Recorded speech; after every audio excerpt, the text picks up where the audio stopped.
අයිබෝවන් Ceylon coin lab YouTube channel එකෙන් අද අපි ගෙනීමට බලාපොරොත්තු වන්නේ 1955 වර්ෂයේදී නිකුත් කළ සත දෙකේ කාසිය පිළිබඳ විස්තරයයි.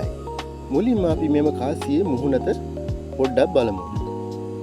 උඩින්ම සිලෝන් කියලා ඉංග්‍රීසියෙන් සඳහන් කරලා තියෙනවා. ඒ වගේම හරියටම කාසිය මැද අංක දෙක විශාලව සටහන් කරලා තියෙනවා. දෙක කැපෙන ආකාරයට ඉංග්‍රීසියෙන් සෙන්ට් කියලා සඳහන් කරලා තියෙනවා. ඒ වගේම සත දෙක කියලා පහලින් සඳහන් කරලා තියෙනවා සිංහලෙන් සහ දෙමළෙන්.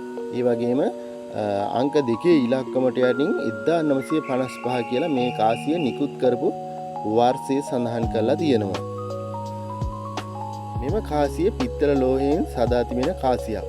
ඉතින් අපි මෙම කාසියේ පිටුපස පැත්ත හරවා බලමු.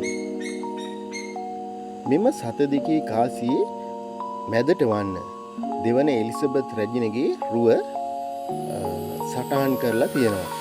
ඒ වගේම ක්වීන් එලිසබෙත් සෙකන්ඩ් කියලත් ඉංග්‍රීසි අක්ෂර වලින් සටහන් කරලා තියෙනවා. මෙය ඉංග්‍රීසි ආණ්ඩුව විසින් නිකුත් කරපු කාසියක් සේ අපිට දැනගන්න පුළුවන්. ශ්‍රී ලංකාව වෙනුවෙන් ඉංග්‍රීසි ආණ්ඩුව විසින් නිකුත් කරපු පිත්තල කාසියක්. නමුත් මෙම කාසිය අද වන විට භාවිතයේ නොමැති බව පෙනී යනවා. මෙය සල්ලි කාසිය එකතු කරන්නන් ළඟ හෝ පැරණි ගෙවල් වල මේ කාසිය සුරක්ෂිතව තියෙන බව පේනවා. ඉතින් ඔබත් තවත් මෙවැනි වටිනා කාසියක් පිළිබඳ දැන ගැනීමට අවශ්‍ය නම් අපගේ Ceylon coin lab YouTube channel එක subscribe කරගෙන යන්නම අමතක කරන්න එපා.